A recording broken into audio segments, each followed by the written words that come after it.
Right then, there's a quick walk around video, and this is for a Honda CR-V 2.2 EX diesel. 2012 registered car, one of the very last actually. Car's covered just 51,000 miles and is in really lovely condition. As you can see there, UBO5DOG. So that private plate does come with the car if you're a dog lover.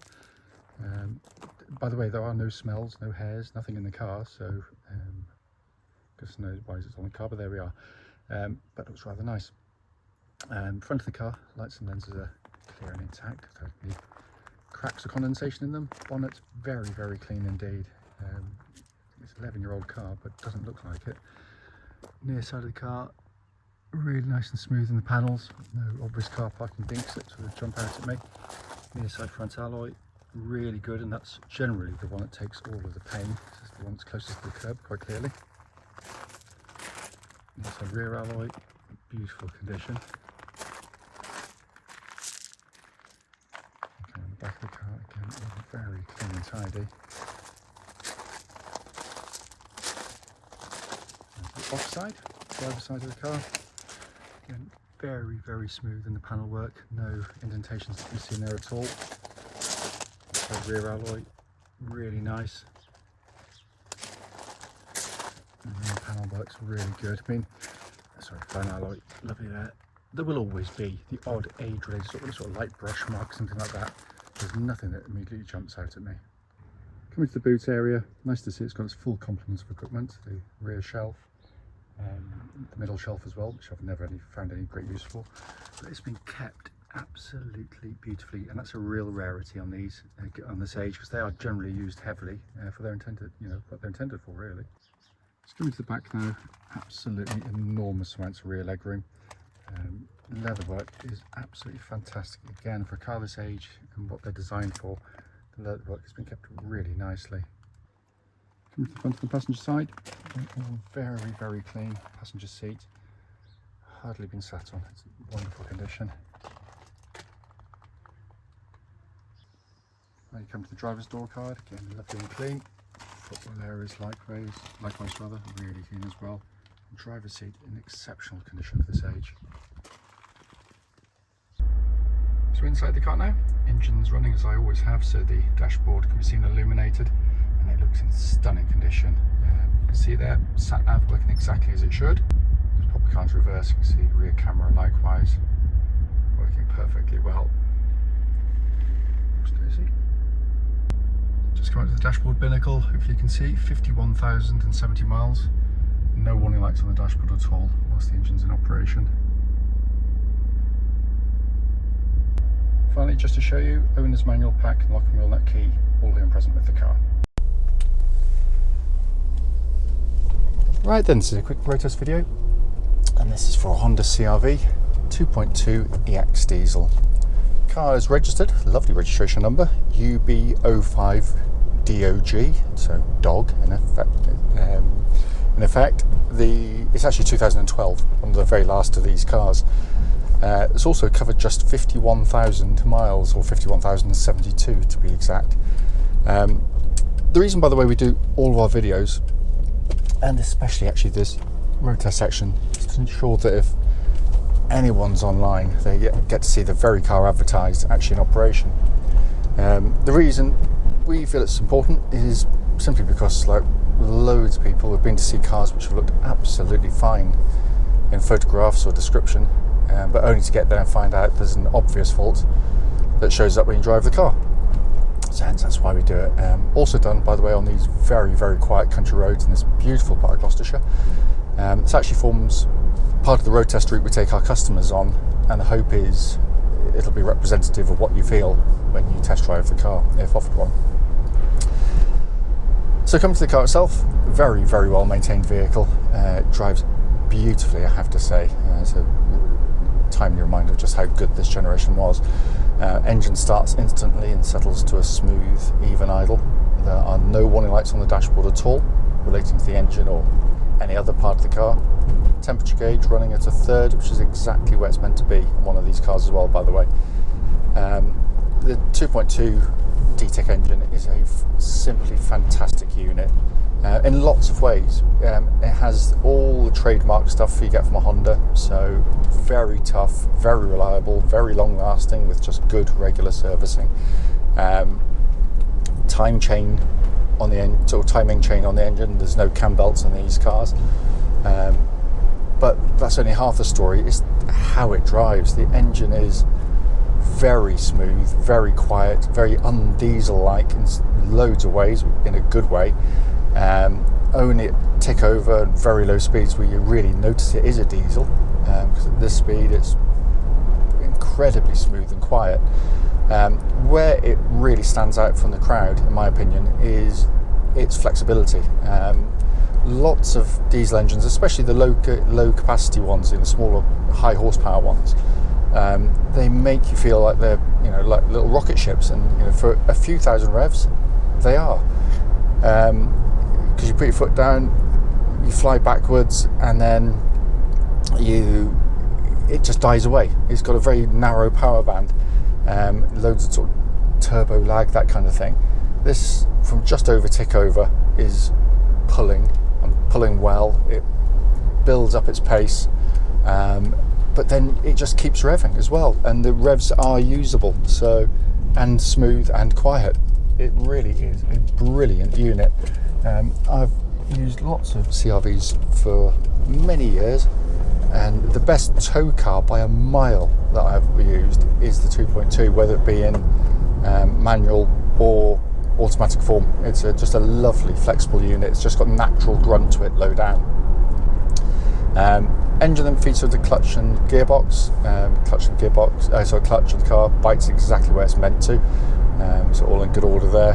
Gearbox is a lesson to other manufacturers in just how to do a gearbox, really. First of all, the position of the gear lever, nice and high. Change of actuation in terms of the plane of change is ergonomically brilliant, because it follows your arm naturally. If you've got one down here, it tends to be slightly odd, or can be. This is just perfect, but also the gear shift quality is sensational. It feels mechanical, it feels engineered, smooth, precise. It's exactly how a good gearbox should be, and these are normally the preserve of sportier cars in terms of the way it feels, because when you change gear, it really does have that lovely engineered feel, and that feels exactly as it would have done when it was new. It feels, just tight as a drum. Then come to the steering of the car. One of the last of the generation, actually, to have, in diesel form anyway, proper good old-fashioned fluid power steering, and all the better for it. It's beautifully weighted. It's easy to use, of course, because it's power steering, but it's got a real weighting, and it's very confidence-inspiring. Never feels skittish, never feels nervous. Perfectly dialed in with the chassis of the car for what it's designed to do, because ultimately this is not a sports car. It's a family estate in effect, but what it does absolutely brilliantly. Problem is, if you have too sharp steering on a car like this, it's going to be really unsettling going through corners. Too slovenly and it's horrible, and this hits the sweet spot. It's absolutely brilliant, and it feels really, really tight on the road. The chassis itself gives that lovely blend of a really settled, accomplished ride. It's very supple. This section of road is abysmal, which I'm going over here, which I always do to listen out for any clonks or rattles, of which there are none at all. The car's ridiculously solid for a 10-year-old car, or 11-year-old car now. But it rides it way better than most modern cars. Flip side is, unlike so many others in its class, when you go through corners, it flows really, really nicely. You don't get loads of body roll unless you're driving like a lunatic. For 99.999% of people's driving, it's a wonderful machine, which is to be expected. The CRV has been for many years the best-selling SUV in the world, and there's a very good reason for it. It's the way they drive as well as their reliability. It's a lovely machine to drive. Brakes on the car, by the way, absolutely fantastic. There's no sort of pulsing or vibrations coming back through the brake pedal. So we can do a good shove here now. It's absolutely spot on. And finally, coming inside, as you'd expect of any Honda car, beautifully put together, no squeaks, no rattles, 11 years old, you know, and it just feels like new in terms of kind of the structural solidity of the car. Some of the press seem to think that build quality is squidgy plastics and funky sounding doors. It is not, unfortunately. There's lots of those cars that have squidgy plastics and funky sounding doors, after 11 years old, can become complete rattle boxes. I've sat in plenty of them to know that. This is how it should be done. It's brilliantly designed for what it's going to be used for, which is effectively fairly hard family use. So the materials selected are for that reason. So you know, you will find hard plastics in here, but because they're durable, they are easy to wipe down, clean, you spill things, knock things. They are tough interiors, really are. Not to say they can't be abused, of course they can, but this one has been kept absolutely beautifully. It's also a wonderful place to sit. You've got fantastic visibility all around, a dashboard which, joy of joys by modern standards. You can just get in, jump in and drive it. You don't need a PhD in physics or anything else to understand how the dashboard works.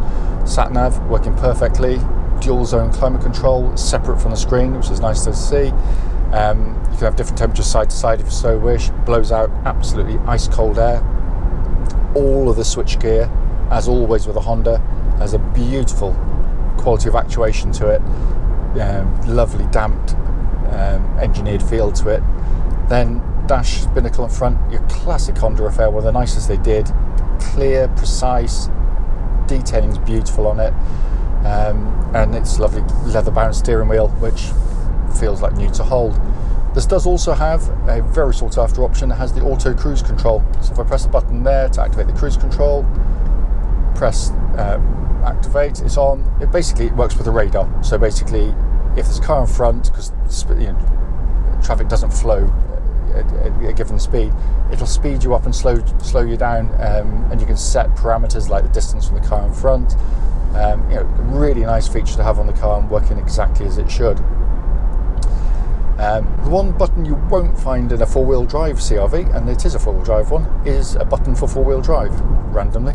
The reason being is because Honda, when they launched the car back in the mid-90s, worked out very quickly that most people will be doing what I am doing right now, which is driving where you don't need four-wheel drive on. So the problem with cars, particularly at that time, was that they were pretty much all permanent four-wheel drive or some horrible way to select it. This basically runs in two-wheel drive, front-wheel drive, pretty much the whole time, because that's the most efficient way to pull any car along. If it needs to go into four-wheel drive, it'll do it itself. It's automatic. So if I was to pull away really hard now and spin the wheels or on a bit of snow or ice, it would immediately bring in the rear wheels to give you four-wheel drive. And it's seamless in its operation. The advantages are obvious. You know, you're going to use less fuel, you're going to get through your tyres less quickly, and you put far less mechanical stress through the vehicle as well. And as I say, pretty much every video with a CR-V, we have been selling these for decades and sold literally thousands of them, and I cannot remember putting a spanner on the four-wheel drive system on any of them. So that's how robust it is. It's a wonderful car. As I said at the start of the video, brief as it might be, it's just to show the car operating. I can't fault it. It drives ridiculously well for a car of its age. You know, you could jump in a new one and I don't think you'd feel the difference, in all honesty. A really fantastic car.